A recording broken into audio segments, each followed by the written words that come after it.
नमस्कार दोस्तों, मैं मृत्युंजय आपका स्वागत करता हूं हमारे इस चैनल सटीक परामर्श में। और लगातार आप लोग जो वीडियो हम लोग का देख रहे हैं, बहुत अच्छा रिस्पांस आता है, खासकर स्क्रैप और बाकी चीज़ों के लाइसेंस के बारे में। तो कार स्क्रैप के बारे में पहले भी बहुत सारे वीडियो हम लोगों ने डाला है, और फिर भी लगातार लोग जो है इसके बारे में पूछते हैं, तो बीच बीच में इसमें वीडियो हम लोग डालते रहते हैं। देखिए, कार काटने का जो बिजनेस है, पुराने कार को स्क्रैप करने का, तो ये जो लाइसेंस है इसको आरबीएसएफ बोलते हैं। अब ये लाइसेंस पाने के लिए आपको सिर्फ कंपनी बना लेने से काम नहीं चलता है। आरबीएफ को पाने के लिए गवर्नमेंट ने अपना नियम कानून बना रखा है, सेंट्रल गवर्नमेंट ने। और उसका जो इम्प्लीमेंटेशन है वो करता है राज्य सरकार। यानी राज्य सरकार का से जो स्टेट ऑफ ट्रांसपोर्ट होता है उसका, वहाँ के हेड ऑफिस से इसका जो फॉर्म मिलता है, और वहीं पे इसका एप्लीकेशन फॉर्म वगैरह जमा देना पड़ता है। एप्लीकेशन फॉर्म तो मान लीजिए आपको 10,000 रुपये में मिल जाता है। 1,25,000 से लेके 2 लाख रुपये तक मान लीजिए, इसके बीच में इसका फीस होता है 3 साल के लिए। और उसके बाद फिर जो है 10 लाख रुपये का सिक्योरिटी लगता है, जमा करना पड़ता है कंपनी के नाम पे। मगर ये सब सिचुएशन आपको तभी मिलेगा, या जमा करके, या मान लीजिए लाइसेंस, जब आपके पास क्राइटेरिया फुलफिल होगा। बिना क्राइटेरिया फुलफिल किए अगर मान लीजिए आप ये फॉर्म खरीद लेते हैं, खरीदने के लिए कोई भी खरीदे, और उसके बाद फिर मान लीजिए 10,000 रुपये तो आपका जाएगा ही जाएगा उसमें। उसके बाद अब जब आप जमा करने जाएंगे तो ये सब चीज़ें जमा होंगी नहीं, तो आपका वो पैसा भी वेस्ट होगा। इसीलिए कभी भी कार का स्क्रैप कटिंग का इसका बिजनेस करने जाएं तो पहले डॉक्यूमेंटेशन ज़रूरी है। कंपनी बनाएं, कंपनी का जीएसटी बनाएं, जीएसटी का उद्यम रजिस्ट्रेशन करवाएं, आईएसओ सर्टिफिकेट लें, 9,000, 14,000, 18,000, ये 3 कॉमन है। ये आप कभी भी नॉर्मल कोई भी स्क्रैप बिजनेस के लिए ले सकते हैं, चाहे वो गाड़ी कटिंग हो, टू व्हीलर कटिंग हो, या बाकी कोई भी पार्ट्स वगैरह अगर आप खरीदते हैं, बेचते हैं तो।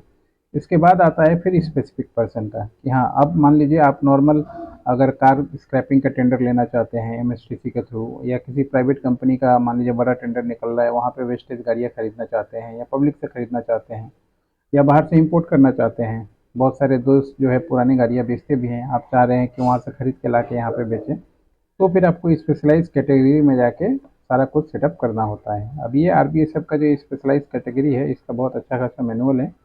डीपीआर बनता है, डीपीआर बना के जमा देना पड़ता है। डीपीआर के अनुसार फिर उस पर आपको फायर का लाइसेंस, पॉल्यूशन का लाइसेंस, और सेंट्रल गवर्नमेंट का जो सीपीसीबी है उसका लाइसेंस। उसके बाद फिर जाके स्टेट गवर्नमेंट का परिवहन विभाग से, जो मेन परिवहन विभाग का हेड है, वहाँ से परमिशन लेना होगा। लेबोरेटरी वगैरह बैठाना होगा अपने यहाँ पे।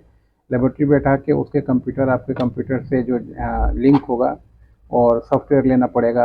जो ओरिजिनल सॉफ्टवेयर, पायरेटेड सॉफ्टवेयर नहीं चलता कि कहीं से भी एमएस ऑफिस ले लिए और काम चला लिए। लाइसेंस वर्जन सॉफ्टवेयर खरीदना पड़ेगा, आपको सिस्टम रखना पड़ेगा, उसे इंटीग्रेट करना पड़ेगा। उसके बाद फिर जाके जो है आप उस पर काम अपना कर सकते हैं। तो ये सारा लाइसेंस का काम हम लोग गाइडलाइन करते हैं।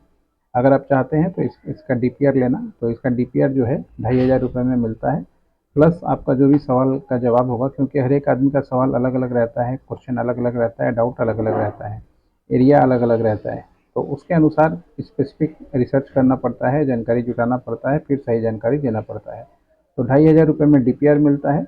और इसमें आपको फिर 1 घंटे का टाइम भी देते हैं हम लोग, ताकि मान लीजिए आप ये 20 लाख, 1 करोड़ ऐसा प्रोजेक्ट लगाने से पहले 4,000, 5,000 खर्चा करके पूरा चीज़ जान लें। नहीं तो 50 लाख डुबाना है तो वो मुद्दा अलग है।